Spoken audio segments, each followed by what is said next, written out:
but we've talked a little bit about so far David. We went through First and Second Samuel, and we talked about Saul. We talked about his relationship with Saul, how he was persecuted. We talked about David's commitment to the Lord. We talked about David's failures, and then we began to teach about Solomon. And Solomon was the beneficiary, by the way, of all of David's struggles and work and holiness and sin and all of that stuff brought forth Solomon. And then Solomon, we've been through so far, and we've seen God bless Solomon, but now we're going to start to see some of Solomon's downfall. So what I want to do today, hopefully, is take a look at 4 themes. Number 1, the Queen of Sheba visits Solomon. You notice that I showed that the Queen of Sheba is African American. I think definitely that's the case. Well, she's. I mean, yeah. And that goes along with the alliance with North Korea. But she's African, and so thank you for correcting me. My wife always saves me from myself. Oh, it was Rachel. Okay, that's right. And then so the Queen of Sheba visits Solomon. The Queen of Sheba is impressed by Solomon. Thirdly, we're going to hear about Solomon and his wealth, and then finally, we'll hear about Solomon's fame and power, and then his decline. So let's start with really the first look at the Queen's visit to Solomon, and we should know exactly about Sheba, where Sheba is located, and really the experts aren't exactly sure, but they have a pretty good idea. Some have argued that it's in a place in southwestern Arabia, but more people say that it's in Ethiopia, in the Horn of Africa, and either way, she's dark-skinned, and she's not American. But this, you can see the Horn of Africa right here, and Ethiopia is a long way from the Middle East. So you're talking about from Ethiopia to Jerusalem, somewhere in the vicinity of 1,200 miles. Some say it can be as much as 1,500 miles. That's a long trek.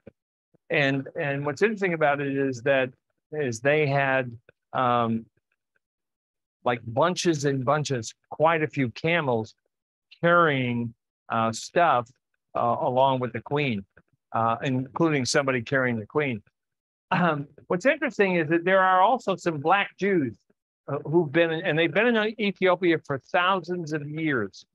And I'm going to tell you more about that as we progress. But the son of King, the son of the King Solomon and Queen of Sheba, was thought to be King Menelik, and he was the one that kind of led them and embraced Judaism. So at least that's according to the oral history of Ethiopia. Now, tell me about oral history. Is that really reliable? Huh? Is that really reliable? What do you think? Tell me about that. Anybody know anything about oral history? Yeah, Jack.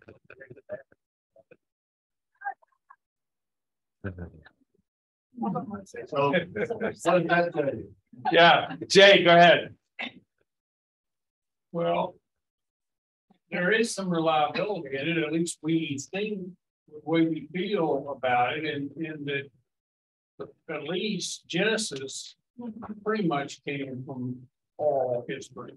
I mean, well, and that's an important point, Jay, because do you understand that in oral history, we're not just talking about people sharing stories. We're talking about, in fact, stories being passed down from generation to generation, where they would actually memorize what the teacher was saying. So it wasn't just inaccurate, here's one version of the story, here's another. That's not what oral history is about.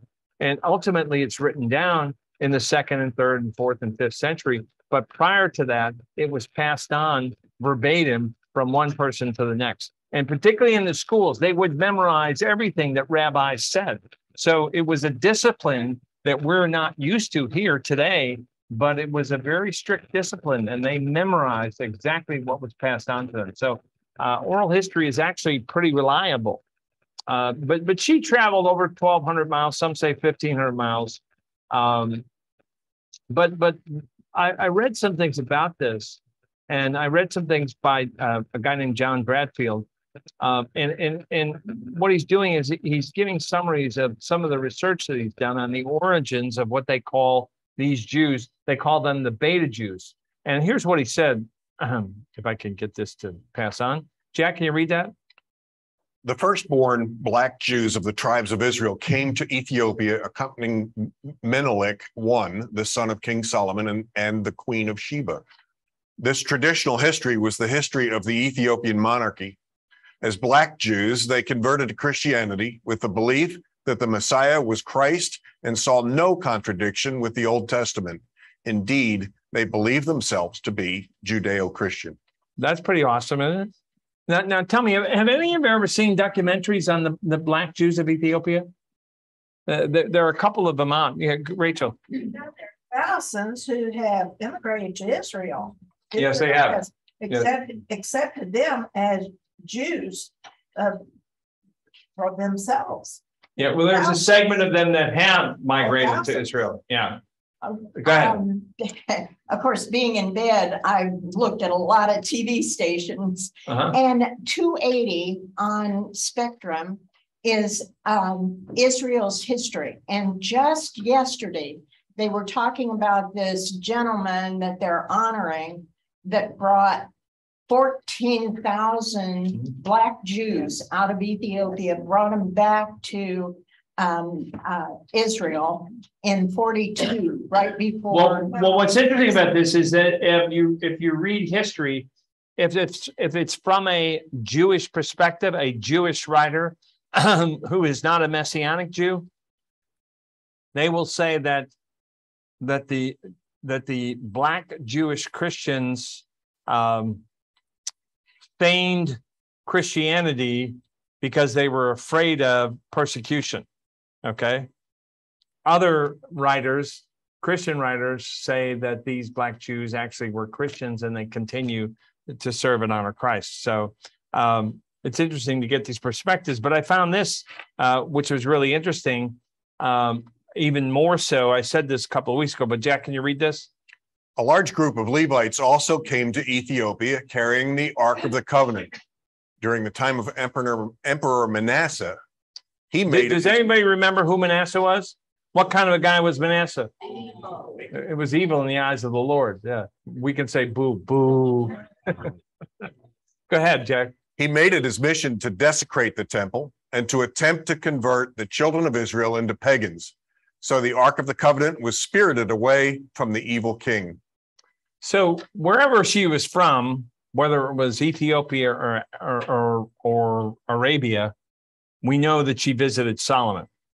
And what's interesting about this is that there have been lots of rumors over years, over decades, that maybe the Ark is in Ethiopia. We don't know that for sure, and no one else knows that for sure. But it's an interesting theory, and I also saw a documentary on that as well. So the queen visits Solomon in 1 Kings 10, 1-3. Jack, can you read that?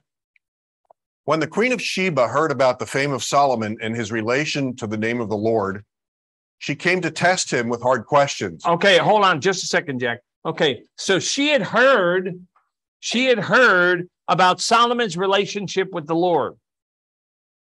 Tell me about that. What do you think she heard? What kinds of things did she hear? She'd heard. I mean, she's 1,500 miles away, and she heard about Solomon's relationship with the Lord. What kinds of things do you think she heard? Wealth, maybe wealth. She heard about his wealth, yeah. But what does that have to do with his relationship with the Lord? Huh? You probably heard about his incredible wisdom. His wisdom. The temple. His architecture, construction. Okay. Well, the way he was ruling may have shown what type of person he is. Because God gave him wisdom, he ruled with wisdom. Okay. And what happened is that got around and it spread. And that's by the way, that's a result of a promise that God made to him too. So in other words, what we're saying here is that Solomon quickly became famous for his wisdom worldwide. Can you continue, Jack? Arriving at Jerusalem with a very great caravan with camels carrying spices, large quantities of gold and precious stones, she came to Solomon and talked with him about all that she had had on her mind. Solomon answered all her questions. Nothing was too hard for the king to explain to her. And I need to add a commentary here. According to Jewish tradition, the first question that she asked to test him was, do I look fat in this outfit? And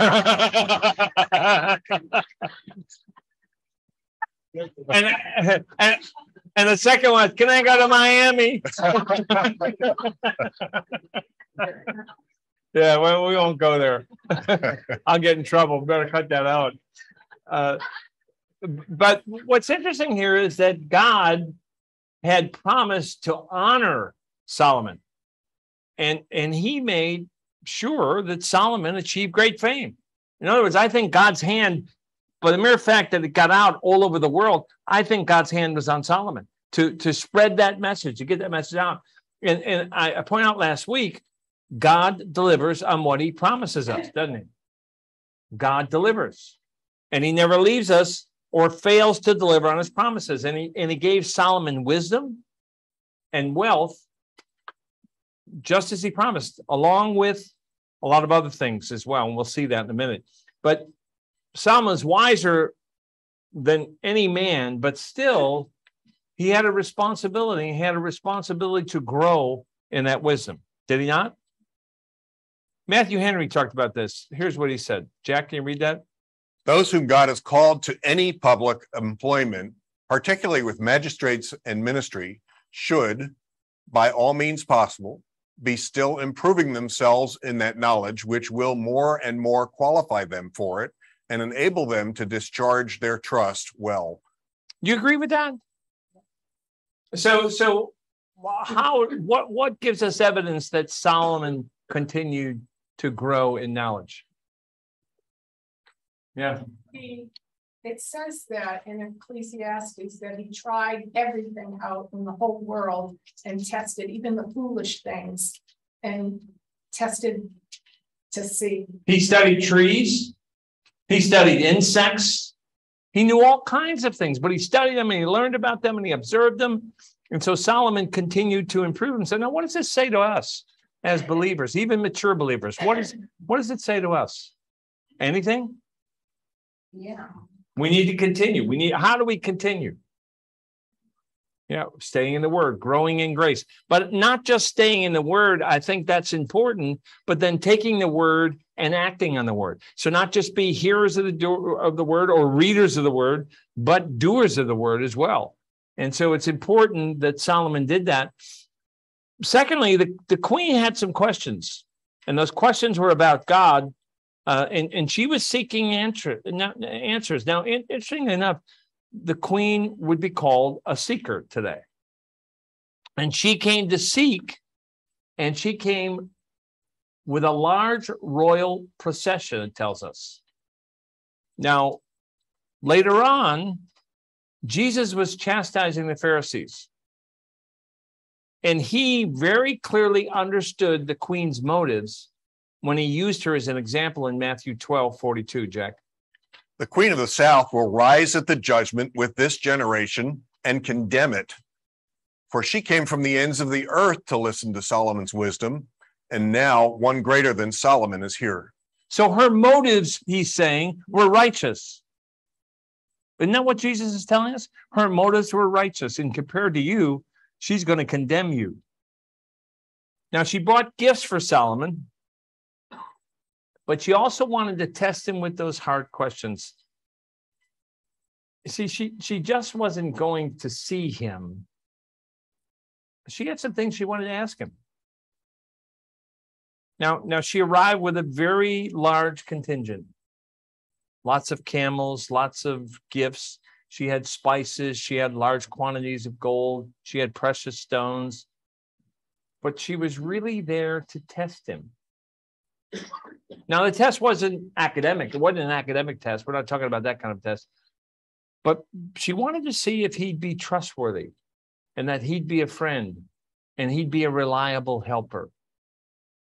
Now, tell me a little bit about what you think, where you think the Queen of Sheba's head was at that point.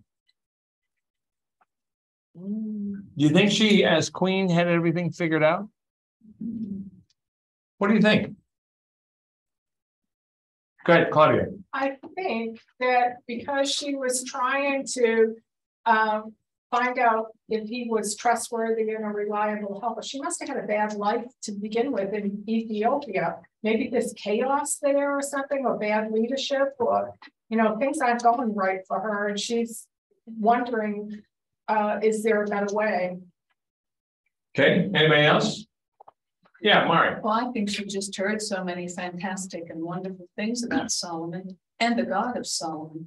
That's what she was seeking. And I think that's true today. If Solomon's a type of Christ in that regard, you know, the name of Christ goes throughout the world and people want to know. Well, do you think there are people around here who are seeking? I do. Around us who are seeking? Gigi, go ahead. Well, I was just going to say, I think God stirred that in her to know him in a deeper way, and she was willing to travel a great distance to find out more about this God that Solomon served. Let me go back to something. Genesis 1:1. Okay, can somebody turn there and read that? Genesis 1:1 and maybe 1:2. Anybody have that? I always throw these things at Jack. Genesis is in the beginning of the Bible. Go ahead. I can do it if you need me to. The earth was waste and void, and God. There was Go ahead, read it, Gigi. All right. In the beginning, God created the heavens and the earth. The earth was without form and void, and darkness was over the face of the deep, and the Spirit of God was hovering over the face. All right, stop right there. The earth was dark, okay? And the Spirit began to hover over the earth, right?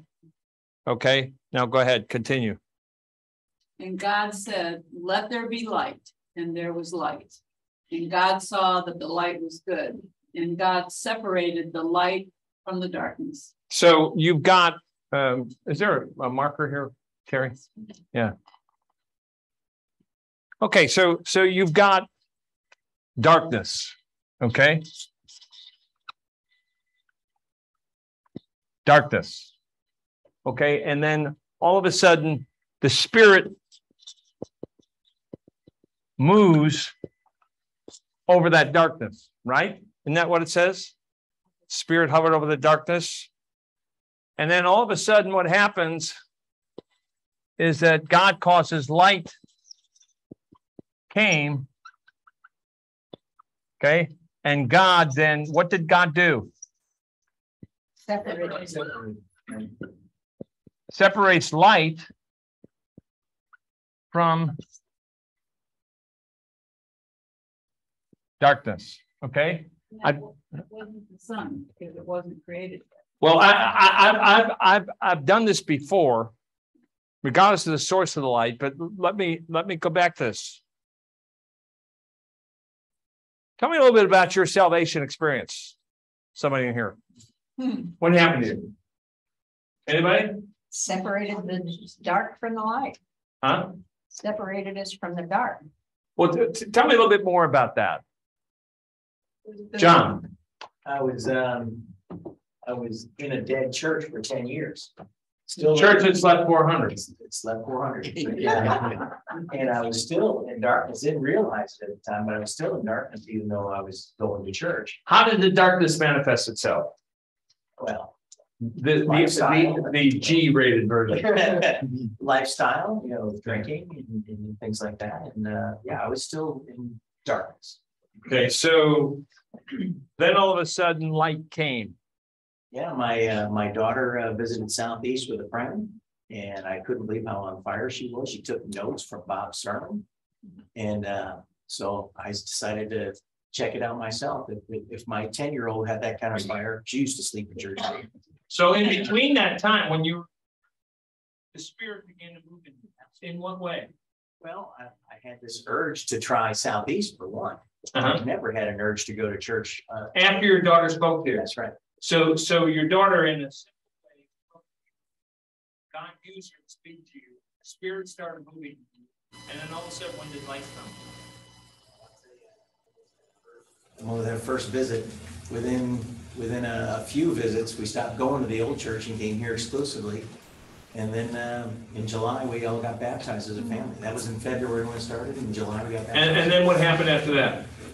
I found this glorious class. No, but God started working on me to study the Word more. At that time, I literally had never opened a Bible in my life. To separate you from that darkness, right? So here you go. That's just one example of many, and I've done this before in here. But this is God's pattern for creation. It's how He created the earth, and it's how He creates new souls in Christ. Think about your own life. Before you were Christians, you were in darkness. Then the Spirit began to move. There are lots of different ways the Spirit moves in you. Your little daughter, God used your little daughter to begin spiritually awakening you. I had a mother-in-law who kept saying about Jesus, talking about Jesus. Even before that, I was kind of thinking I was God. So sometimes people can speak to you. Sometimes you can read something. Sometimes you can watch a movie. There are all kinds of ways that God uses, all methods that God uses. But this is His creative process. There's darkness, the Spirit moves, light comes, God separates light from the darkness. Essentially, here's where Sheba is. She's in darkness, but the Spirit starts to move her. Not only does He move her, He moves her 1,200 miles to Jerusalem. Okay? And then all of a sudden, as she begins to talk to Solomon, light comes, and I'll show you how light comes, and then God begins to separate that light from the darkness. It's a real simple process, but it starts way back in Genesis. That's God's pattern for creation. So essentially, that's what you have. So let's look at the second point here, and the queen was impressed, and yet she was also overwhelmed. And she tells him so in 1 Kings 10, 4-7. Jack? And the queen of Sheba saw all the wisdom of Solomon in the palace he had built, the food on his table, the seating of his officials, the attending servants in their robes, his cupbearers, and the burnt offerings he made at the temple of the Lord. She was overwhelmed. She said to the king, "The report I heard in my own country about your achievements and your wisdom is true, but I did not believe these things until I came and saw with my own eyes. Indeed, not even half was told me. In wisdom and wealth, you have far exceeded the report I heard." So not only did she gain his wisdom, but she also saw some amazing things. The food on his table, which is likely something that she'd never seen in terms of extravagance. And then she saw his officials, and she saw his officials seated for dinner. Now, when you talk about officials, you're talking about, not kings, but some princes, some family members, but also people who were in charge of his commands, and the dress of the servants. And she also saw the cupbearers and the burnt offerings at the temple. And she was absolutely overwhelmed, impressed to the point. How many have you ever been to a place where you heard it was good and you went there and it was better than you even thought? Mm-hmm. You ever been any place like that? Where? I went to a buffet at one of the major hotels in Las Vegas, and it was just, a mountain of food. Was that did you win a lot? Before the show or after the show? How much did you lose? How about anybody else? Yeah. Was this the part where you asked me to say Emmaus class? Yeah, that's good. Yeah, Jack. Southeast was better than that, than they described. So when you first came here, First time I came, and I had never experienced that kind of preaching, and the music was fabulous too, and it was a treat. It was a tremendous treat. That was it for us. anybody else? Yeah, Susan. Nicole. Nicole. So it was better than you expected. Ken. Jerusalem was better than we expected. I mean, the first time I was there, when you walked into Israel, there was just something special about the place. You couldn't put your finger on it, but it was different. Well, can you imagine Queen of Sheba walking into this incredible wealth, but also beauty? And that's what she saw. And she said it was better than I expected. And it simply overwhelmed her. Now, what's interesting here is that she has just expressed her compliments to him. And now she compliments his culture. First Kings 10:8-9, Jack. How happy your men must be. How happy your officials who continually stand before you and hear your wisdom. Praise be to the Lord your God, who has delighted in you and placed you on the throne of Israel. Because of the Lord's eternal love for Israel, he has made you king to maintain justice and righteousness. Now, from her perspective, everything's wonderful. Everything's absolutely beautiful. It's better than she expected. His officials, therefore, have to be happy, continuously hearing Solomon's wisdom. Now, this is interesting here. Why would Solomon's servants be happy serving him as king? What does that say about him? What does that tell us about Solomon, about his monarchy? What does it tell us about him? Generous. He's generous. Fair. I'm sorry? He treated them well? Yeah. Yeah. Not dictatorial. Not dictatorial. Okay. Gave them a lot of credit. He gave who a lot of credit? Oh, his servants. Okay. What else? And they were enjoying a season of peace just in their own kingdom because of what they've been through. Absolutely peaceful. So here you've got a guy who is just, who is wise, who is righteous, who is kind, who is wealthy, who is generous. What do you think it would be like to serve a king like that? We'll know one day. What do you think it'd be like to serve a king like that? We do. Don't we have that opportunity? Yeah. Go ahead. Who said we do? Don't we have that opportunity right now? How come we're not overwhelmed by that? How come we're not overwhelmed by his?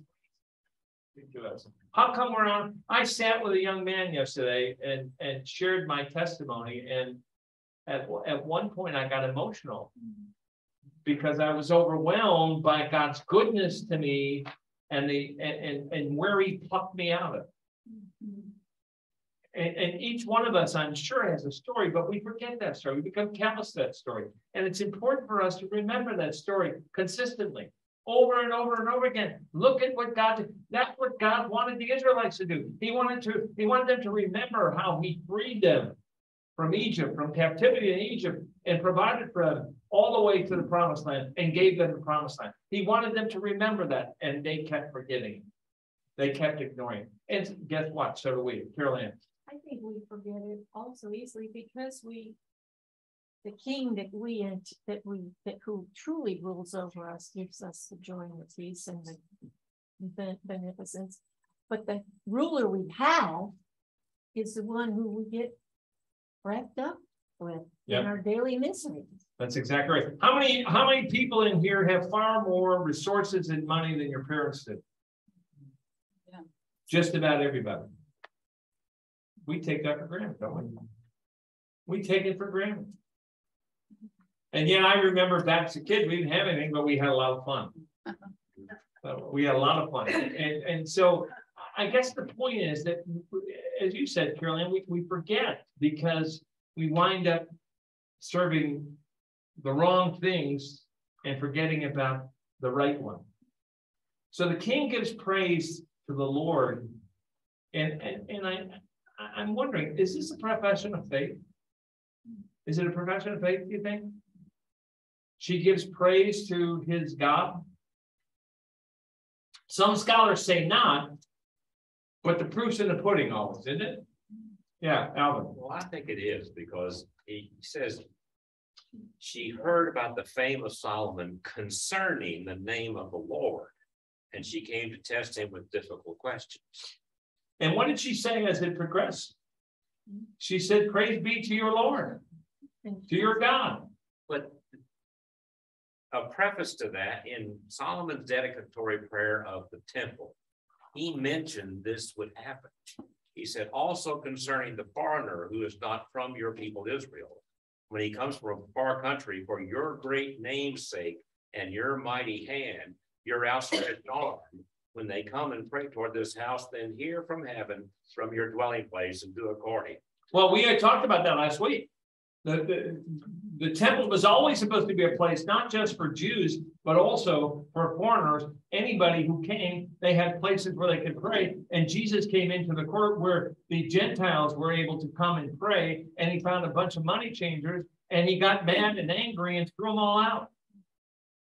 So essentially, I think it was an act of faith. And if think about this further, if she actually did give birth to Solomon's child, this is what brought us the Ethiopian Jews, and many scholars, if not most, believe that. So not only did the queen give birth to a child, but she also gave birth to a faith.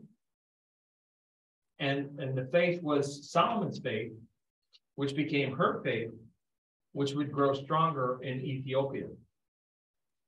And then in appreciation, she distributes her gifts to Solomon. Now, I did a little bit of research on that, and the first thing she gives him is 120 talents of gold, okay? And this is the gold down here. So I did some calculation, all right? A talent is about 75 pounds. So 75 times 120 is 9,000 pounds. Now, you've got to take 9,000 times 16, which is 144,000 ounces of gold, okay? Times 1,700 roughly per ounce is $244,800,000.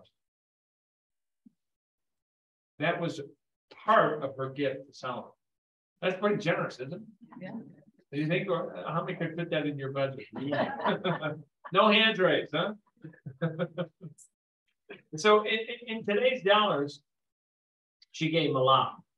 And she also gave him abundant spices and precious stones. Now, Ethiopian spices, do you know anything about Ethiopian spices? They're well sought after and they're very expensive. And by the way, this gift of gold had been prophesied by King David several years earlier in Psalm 72:15. Can you read that, Jack? Long may he live. May gold from Sheba be given him.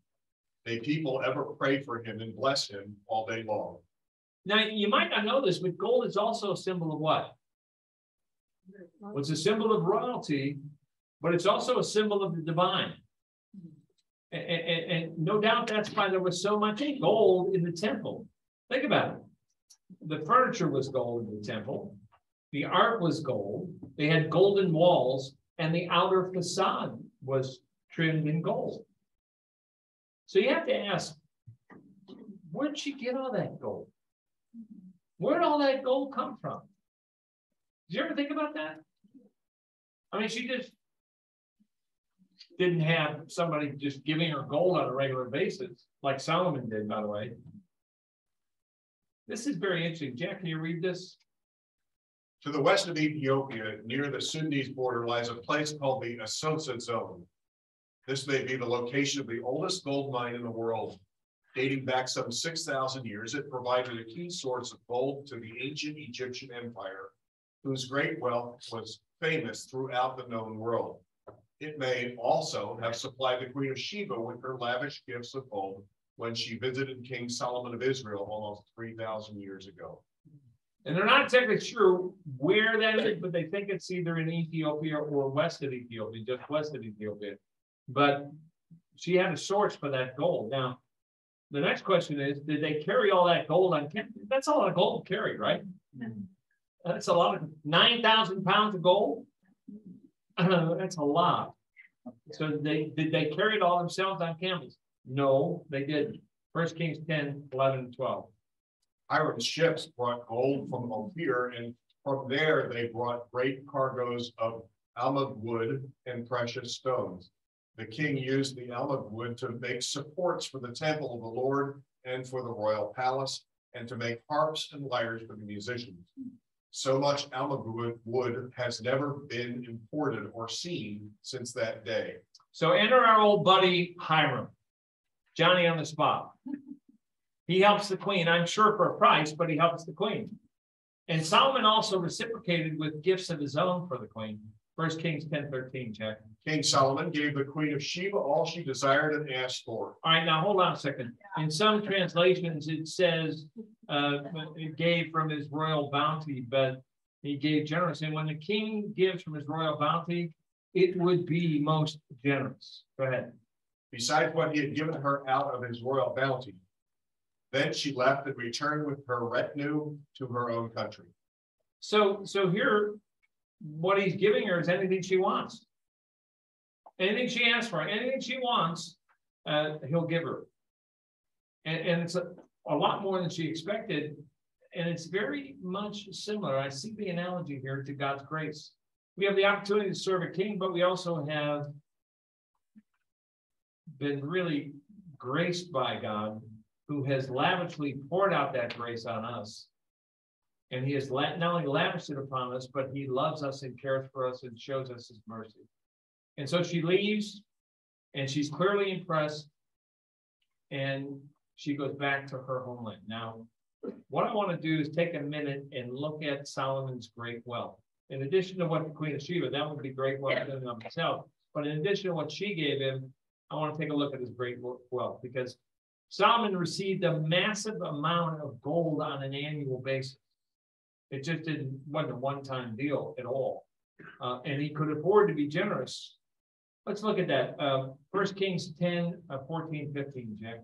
The weight of the gold that Solomon received yearly was 666 talents, not including the revenues from merchants and traders and from all the Arabian kings and the governors of the land.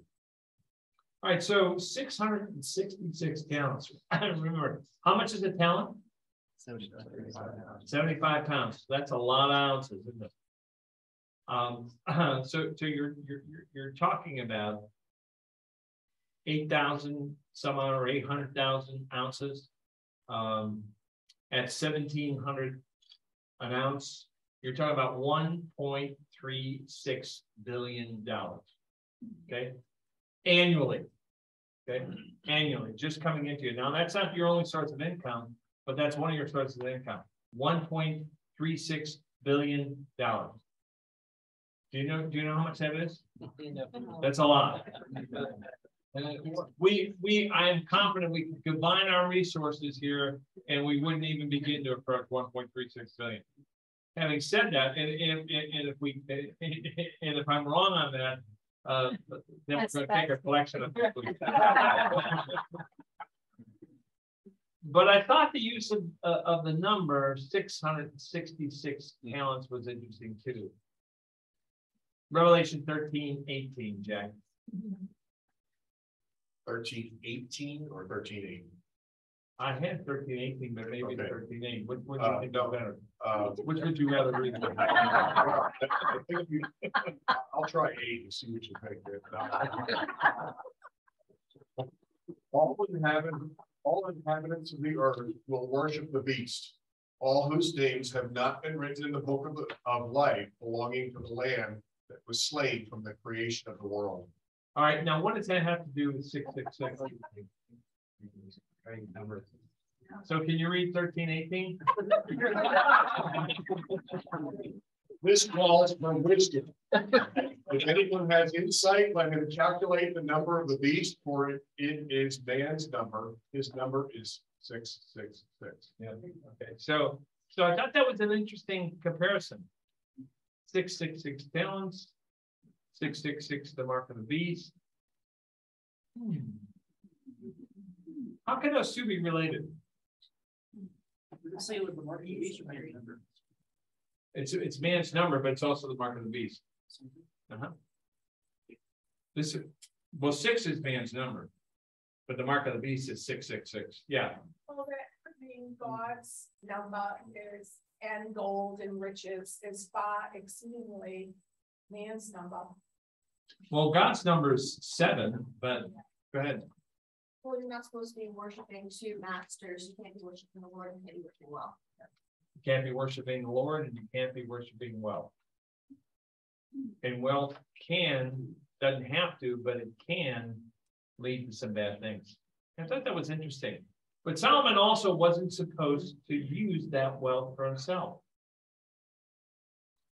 How do I know that? Well, it tells us that in Deuteronomy 17. We don't have to go there. But it says a king is not to multiply gold for himself. But Solomon ignored that role. And again, we begin to see a little bit of a descent. And that 1.36 billion comes in annually, and he receives it from tolls, he receives it from other places. But that didn't include what he received in taxes from merchants. So he received a whole lot more from them. And what's interesting is it didn't make him happy. And C.S. Lewis said this, and I think it's well quoted. He said, God cannot give us any happiness. Think about that. God cannot give us any happiness. God cannot give us any peace apart from himself. Because it's just not there. Now, I didn't say that, C.S. Lewis said, but do you agree with that? Yeah, I mean, it doesn't give, and Solomon found that out when he said this in Ecclesiastes 2, 9-11. It's on the board, Jack. So I became great and surpassed all who were before me in Jerusalem. Also, my wisdom remained with me, and whatever my eyes desired, I did not keep from them. I kept my heart from no pleasure, for my heart found pleasure in all my toil, and this was my reward for all my toil. Then I considered all that my hands had done and the toil I had expended in doing it, and behold, all was vanity and a striving after the wind, and there was nothing to be gained under the sun. So here you've got a guy who has everything in the world, anything that he ever wanted. He's the wisest man that ever lived. And what does he say here? What's he telling us? It doesn't satisfy. What's that? It doesn't satisfy. It can't. No. There's no way it can satisfy us. And I asked myself, okay, what does Solomon do with all that gold? And we don't know everything, but we do know about a few projects. And the first one he mentions is a shield project. Yeah. And he made 200 shields made of pure gold. And he used 600 shekels on each. Now, to complete the project, that's 45 pounds of each on each shield. That's the equivalent of 1.22 million for each shield.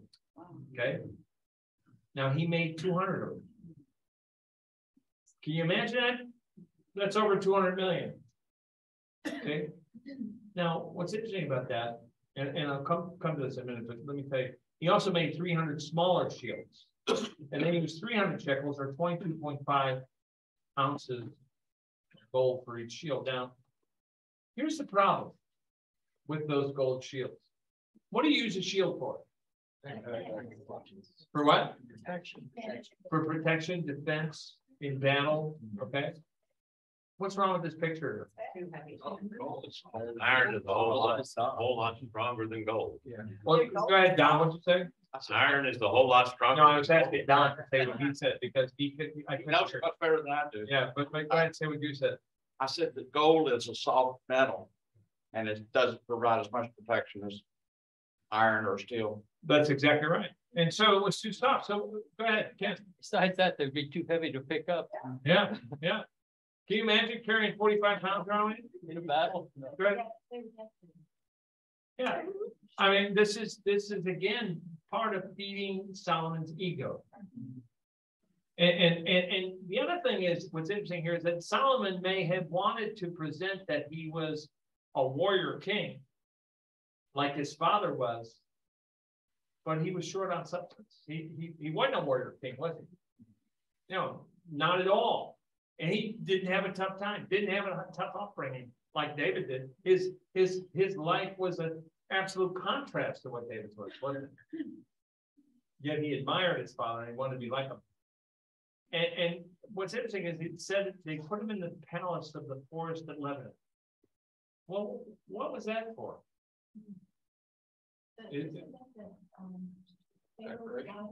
Well, it's interesting. My question is that a different palace than the one he just built in Jerusalem? Yes. I think so. Now, some believe it was a designation for a great hall that Solomon built and constructed, but others believe it was built adjacent to the palace. I don't think so.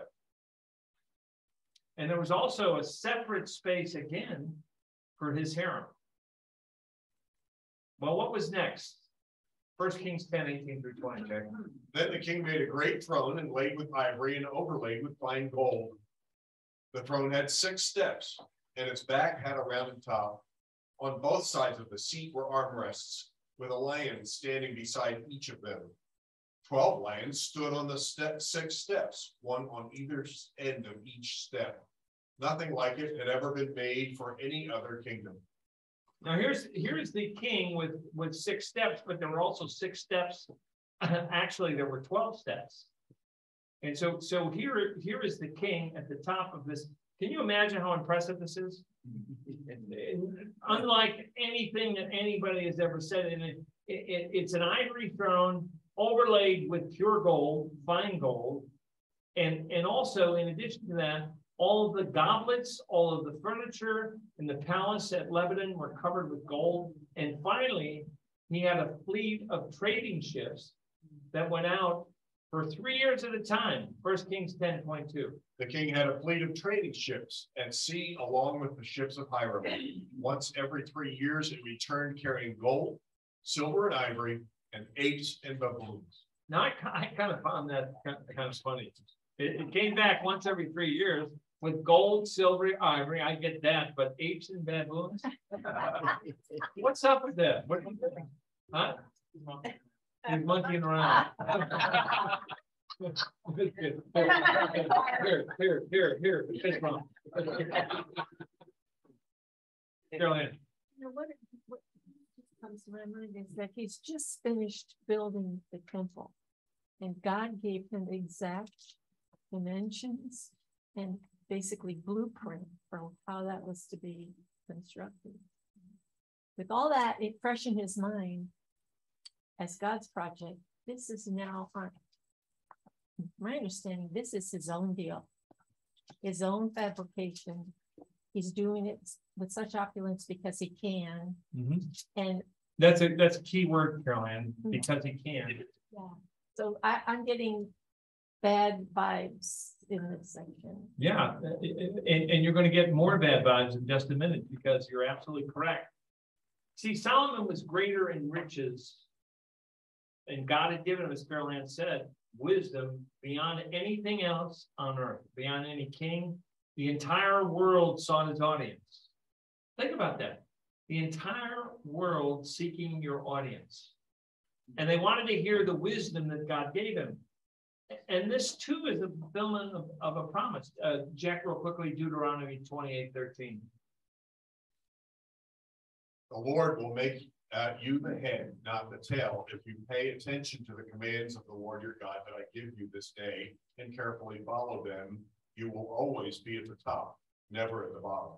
So God wanted him to be at the top. God wanted him to be the most knowledgeable person in the world. God wanted people to seek after his wisdom.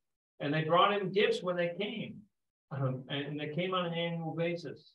And there were gifts again of silver and gold and robes, and spices and weapons and horses and mules, etc., etc., etc. And he concludes the chapter by going more into Solomon's wealth. 1 Kings 10:26-29. Solomon accumulated chariots and horses. He had 1,400 chariots and 12,000 horses, which he kept in the chariot cities and also with him in Jerusalem. The king made silver as common in Jerusalem as stones, and cedar as plentiful as sycamore fig trees in the foothills. Solomon's horses were imported to Egypt and from Crete. The royal merchants purchased them from Crete. They imported a chariot from Egypt for 600 shekels of silver and a horse for 150. They also exported them to all the kings of the Hittites and the Arabians. Can you hear Solomon sitting here? Who makes the best chariots? Egypt. All right. Go to Egypt and get me some chariots. Okay. I mean, that's essentially what he's doing. And he's doing it because he can. Now, what I found interesting here is that there may have been a strategic reason why he had so many horses, even though that was contrary to God's word. And David Guzik talks about this very thing. Jack, can you read this? In comparison to the reign of David, there were few military conflicts during the reign of Solomon, yet he saw the importance of a strong defense. Perhaps there were few military conflicts because Solomon had a strong defense. Now, Solomon had, and by the way, David Guzik, just like Matthew Henry did a complete commentary of the Bible. And what he did was he went back to the Bible and went verse by verse and commented on the Bible. Think about that. Think about how long that takes. Well, David Guzik's done the same thing. And he's gone back and commented verse by verse in the Bible. That just amazes. Yeah. It amazes. And it's not just light stuff. John, I use him all the time. Yeah, I mean, he's really good. But what's interesting here is I looked at this and I was thinking about Solomon collected many horses. And he had horses imported from Egypt and Cuba. And Solomon knew the law of God, didn't he? He knew God's law. Yet this is a clear violation of God's law. Deuteronomy 17:16, Jack. The king, moreover, must not acquire great numbers of horses for himself, or make the people return to Egypt to get more of them. For the Lord has told you, you are not to go back that way again. Now, go figure. What's going on in Solomon's head? He's starting to sound a little bit like Saul, isn't he? And he may have rationalized this because he saw other kings imported horses, and they could be enemies, and he might meet in war, and maybe he didn't have wars, peace through strength. Maybe he exhibited strength. And I still believe that his peace came from God. And he gave him power. God gave him peace. And yet Solomon still violated scripture here. And it got worse. And it leads to a deep decline. And we're going to see that in the next chapter. So, Jack, can you read 1 Kings 11, 1-3? King Solomon, however, loved many foreign women besides Pharaoh's daughter, Moabites, Ammonites, Edomites, Sidonians, and Hittites.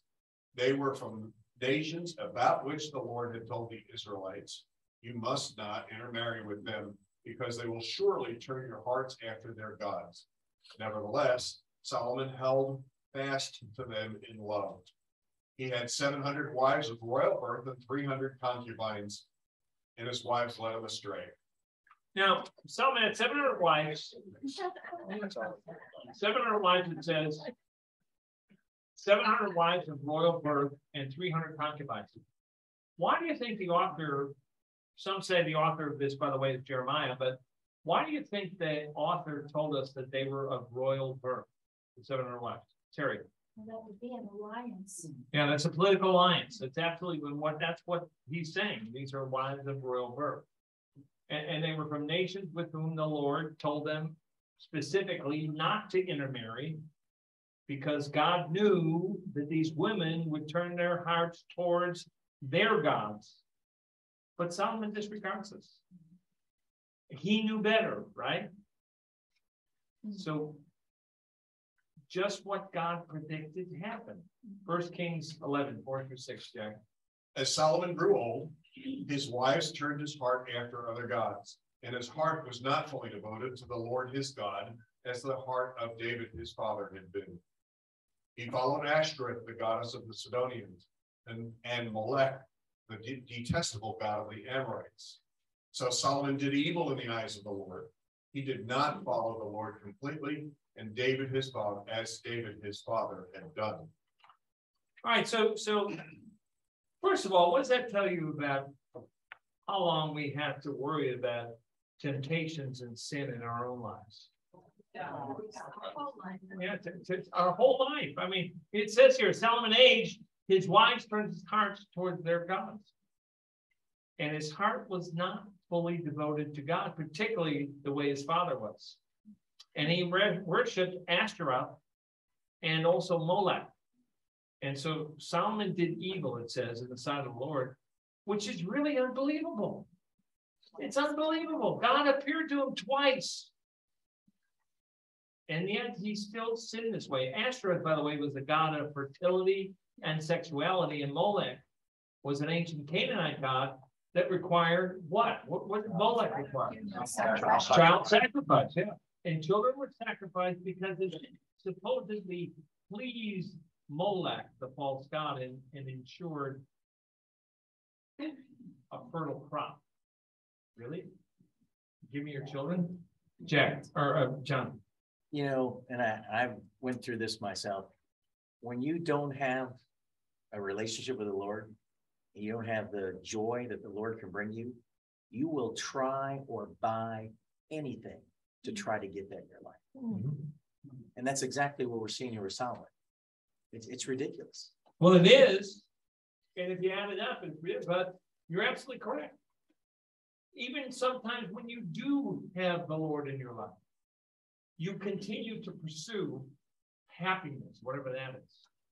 Instead of, I remember one time when I was young, I was pursuing happiness left and right, and I wasn't happy. And I found out it was bankrupt, and I was thinking, riding in my car after coming from Birmingham, Michigan, after I broke up with another girl, I'm riding in my car thinking, am I ever going to be happy? And of course, I was Catholic at the time, so I figured I was in purgatory. But I have to tell you, this voice, almost foreign, came into my head and said, Leonard, if you ever decided to pay attention to somebody else's needs rather than just your own, you might start to find a pathway to fulfillment. And it was kind of a new revelation to me. And so I said to myself, okay. I said, the next girl that I date that I think I can marry, I'm going to do that. And the next girl I dated was Gigi. Amen. But God wants our attention. God wants to bless us. God wants to bring fulfillment into our lives, but we keep looking for it in other places. And we don't find it. Jack. I think early on there was submission to God's leadership. And later on, he identified himself as king and became so enthralled with himself as king and his surroundings as king that's how he could easily forget, and the visits from God could fade away to his and it didn't please God. Take a look at 1 Kings 11:9-13 real quickly. The Lord became angry with Solomon because his heart had turned away from the Lord, the God of Israel, who had appeared to him twice. Although he had forbidden Solomon to follow other gods, Solomon did not heed the Lord's command. So the Lord said to Solomon, since this is your attitude and you have not kept my covenant and my decrees, which I commanded you, I will most certainly tear the kingdom away from you and give it to one of your subordinates. Nevertheless, for the sake of David your father, I will not do it during your lifetime. I will tear it out of the hand of your son.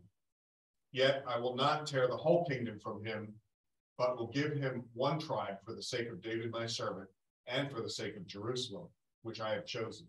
So God raises up, then he promises to divide the kingdom, but not until Solomon dies. God raises up enemies. They begin to battle with Solomon, Hadad, the Edomite. And then he brings more enemies. Something happened to my. Oh well, we lost our PowerPoint. Let me put that back up. Okay. Something happens to bring more enemies in, and meanwhile, Solomon had hired Jeroboam, and he was a hard worker. So Solomon put him in charge of all of the work. And Ahijah, the prophet, he was the prophet of Shiloh, takes Jeroboam into the country and talks to him. And he tears his cloak in 12 pieces. And then Ahijah prophesies to Jeroboam that God had told him that he was going to give him 10 of those pieces. And Rehoboam would have the other 2. Rehoboam was Solomon's son. And finally, God makes a promise to Jeroboam in 1 Kings 11:37-39. However, as for you, I will take you, and you will rule over all that your heart desires. You will be king over Israel. If you do whatever I command you and walk in my ways and do what is right in my eyes by keeping my statutes and commands as David, my servant, did, I will be with you. I will build you a dynasty as enduring as the one I built for David, and will give Israel to you. I will humble David's descendants because of this, but not forever. So Solomon tries then to kill Jeroboam, but he flees to Egypt and waits for Solomon to die. Sounds like Saul, doesn't it? Now he's going to try and get after Jeroboam. At the end of the chapter, we see Solomon's eventual death and the emergence of Rehoboam as king. Now, in a couple of weeks, I don't know if Mark's going to be back next week or not, Carol Ann. Oh, yes. He's going to be back tomorrow. So he's either going to start next week or the following week. I'll have to talk to him. But what do you get ultimately from Solomon and Solomon's life, Jack?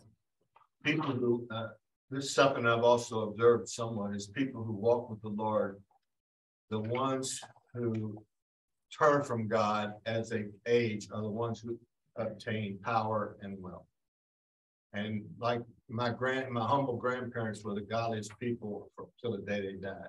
That the poor, humble people stayed faithful to the Lord, but power and wealth are the hardest things to overcome when you're trying to walk with the Lord. And it doesn't mean they can't be overcome, but we have plenty of power and wealth in this class. We have to guard against that. We have to guard and continue to pursue God, continue to pursue our relationship. You take a look at Solomon. He met with God personally twice. God appeared to him. God promised him. God blessed him. And Solomon continues to depart. And think about that. There were 700 wives and 300 concubines. They couldn't all live in one palace, so there had to be multiple palaces, and along with those wives and concubines, there were kids. So he had kind of a massive responsibility as well, and that responsibility he didn't have to have. That wasn't God's intention for him to do it, but he thought he was better, he thought he was smarter, and he created lots and lots of problems. Do you think all those wives got along together, by the way? How did Solomon legitimately run his kingdom? Just take 1,000 wives. Barb and I lived in one bedroom, just the 2 of us, and she's under me out all the time. Think about the accounting department. Solomon's accounting department. Yeah. How did they take care of all that millions? How did they guard it? Well, you got a point there, Jack. Of all this stuff, I'm going crazy thinking about it. This is like the Queen of Sheba coming to Lenny. But the point here is that you can really get yourself into trouble. How? By letting your guard down. How do you avoid that? By staying in the Word, by having accountability relationships, by talking about the Lord, by praying. All of those things are important, even more so the older you get. Gigi. Yeah, like Jack said, remembering his king. Yeah. He believed his own press, that he was amazing, and he forgot who the king was who gave him all of that. Well, Mark's going to go into the Kings, and you're going to see the tradition of Solomon continuing as opposed to the tradition of David being. There will be many, many kings, I believe 33 of them, who did evil in the sight of the Lord rather than good. There were only 5 kings who did good in the sight of the Lord.